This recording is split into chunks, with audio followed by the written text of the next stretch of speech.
Oui, bonjour à toutes et bonjour à tous. Moi, je ne vais pas tellement vous parler des consultations, parce qu'en imagerie, on a deux types de consultations sur lesquelles on peut aller. Bon, je veux dire, je suis radiologue, vous devez vous en douter.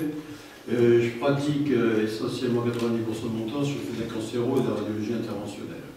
Bon. Alors, dans le cas de la radiologie interventionnelle, effectivement, on fait des consultations. Et on peut imaginer aussi que quand on a des dossiers en dehors des RCP, puisqu'on est obligé de faire des RCP, contraint et volontaire, on dirait, on est aussi amené à faire des consultations en présence du patient et de son médecin, qu'il soit traitant ou chirurgien, anesthésiste et tout, pour consulter et faire des synthèses de dossiers.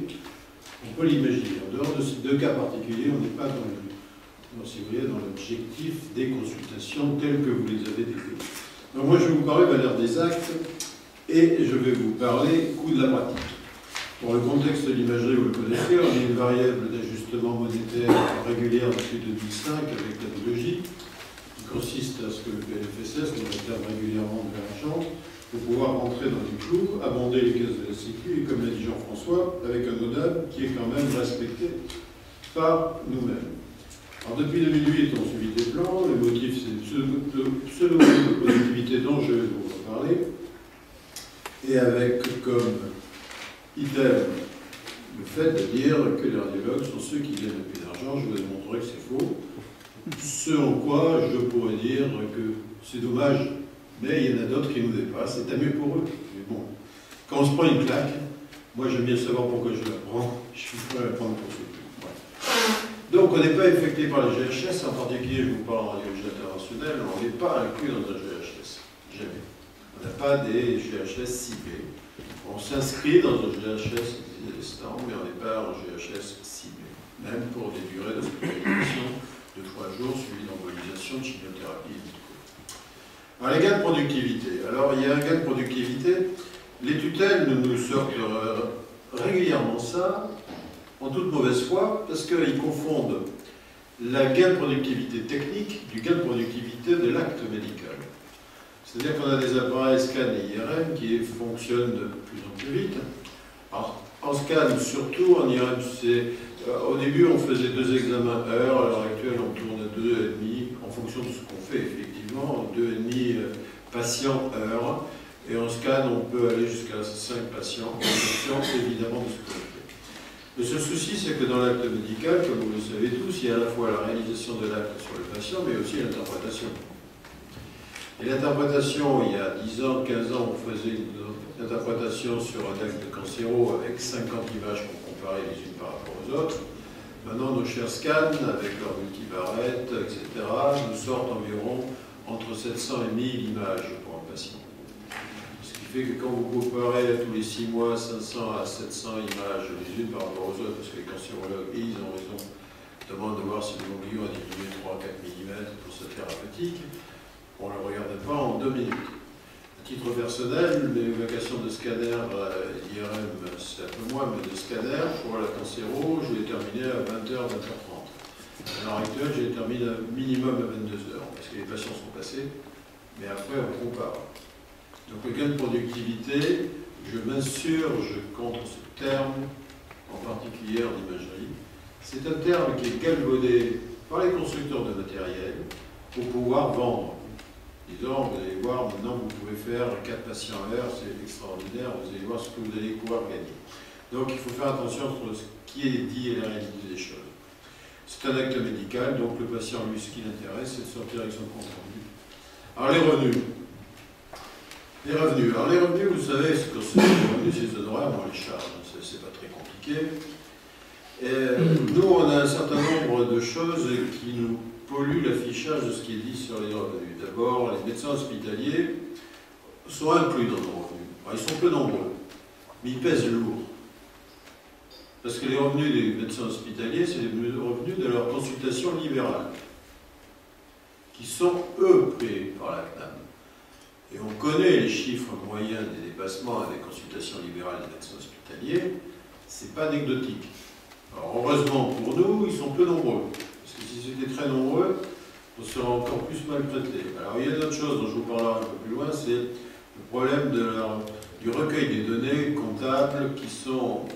Chez nous, on a deux axes juridiques, c'est ce qu'on appelle les SEL, les sociétés d'exercice libéral, et les sociétés civiles de moyens. Dans les sociétés civiles d'exercice libéral, les SEL, ça représente environ 60% de médecins radiologues qui sont en SEL. Et les déclarations qui sont liées, c'est les 2042. Et on peut pas, et l'adresse ne peut pas le faire, la DGI peut le faire, la CARM peut le faire, les AGA peuvent le faire, l'adresse ne peut pas le faire, et ça ne pas dénombrer le nombre de médecins dans une SEL. Ce qui fait que quand ils reçoivent le chiffre d'une SEL avec, je dis n'importe quoi, 300 000 €, ils ne savent pas s'il y a 4 médecins qui ont fait 300 000 ou si c'est un seul médecin. Et par définition, ils considèrent que c'est un médecin. Ce qui fait que le total général des honoraires alloués aux spécialités qui sont en SEL est nettement supérieur à la réalité des chiffres. Il y a une autre spécialité qui est dans le même problème que nous, ce sont les anesthésistes, qui sont de plus en plus en SEL. Donc, on a des chiffres d'adresse qui sont effectivement, on crève le plafond. Et vous verrez que le problématique, c'est que ces chiffres d'adresse, ils reconnaissent leurs erreurs, ils l'admettent, ils disent qu'ils ne sont pas fiables, mais le gouvernement les utilise comme faire valoir. On le sait tous. Mais d'où l'utilité, Van Rockeghem le sait. Il a fini par l'admettre au bout de 4-5 ans. Et c'est l'objet de la réunion qui doit se préparer, qu'on réclame depuis 2-3 ans, avec des comptables, des AGA, et même avec l'adresse, puisqu'ils reconnaissent leurs erreurs, pour qu'on mette casse sur table et qu'on ne s'envoie pas des communiqués tous les ans. Vos chiffres sont faux, les biens sont bons, etc. Comme ça, au moins, les choses seront claires. Ça ne changera pas quand ils de se faire taper quand même, mais au moins, ils n'auront pas ce prétexte donné. Alors, le problème de l'analyse des charges, vous savez qu'on a des spécialités où les charges sont très très grandes.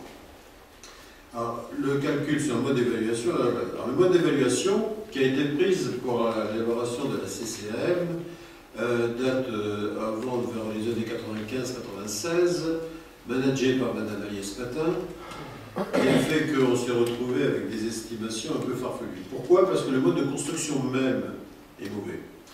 C'est-à-dire qu'on est dans un mode de construction qui est de déduction en déduction. C'est-à-dire que vous partez du premier chiffre, qui est vrai, mais après vous faites des déductions avec des erreurs, vous allez voir, qui sont liées aux médecins nucléaires, aux radiothérapeutes, etc.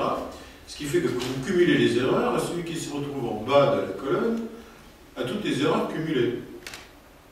Et elle n'a jamais accepté qu'on prenne chaque spécialité et qu'on calcule d'une façon séparée. C'était trop compliqué pour elle. Donc elle a fait ça comme ça. Alors le taux de charge de 58,3, c'est un taux de charge qui a été donné initialement, qui a été repris et qui est dû, donc ça ce sont les sommes remboursées que vous voyez là. C'est-à-dire qu'un acte d'imagerie, alors imagerie ça ne veut pas dire que radiologie, hein, c'est toutes les spécialités qui pratiquent de l'imagerie. Il n'y a pas que la radiologie. C'est 2,7 milliards d'euros. Par rapport aux autres, c'est nettement supérieur. D'où la politique menée par la Caisse et par le gouvernement, de taper sur ce qui représente le plus en remboursement pour récupérer le plus rapidement possible de l'argent. Les enquêtes spécifiques donc, ont eu lieu sur la médecine nucléaire, la radiothérapie. On est parti de ces enquêtes spécifiques, et donc, comme je vous le disais, on les a déduit que les charges résiduelles, dans le montant total, correspondaient donc à celui de la radiologie. On les a soustraites les unes après les autres. L'évaluation, ensuite, on a soustrait dans les charges générales ce qu'on estimait être les charges de scanner et d'IRM. En sachant que vous avez à peu près, à l'heure actuelle c'est un peu modulé, mais vous avez 12% qui sont attribués en dépenses au scanner, 7 en IRM, en radio conventionnelle éco, ça représente 54,8-55% du montant des dépenses. Le coût de la pratique, on a fait pareil. On est tombé d'accord sur le coût de la pratique de l'échographie parce qu'ils ont fait ce qu'on voulait dès le départ, c'est-à-dire qu'on a fait des commissions de paritaires ou mixtes reprenant les chiffres comptables et on est donc tous tombés d'accord là-dessus. C'est la seule chose où on soit tombé d'accord.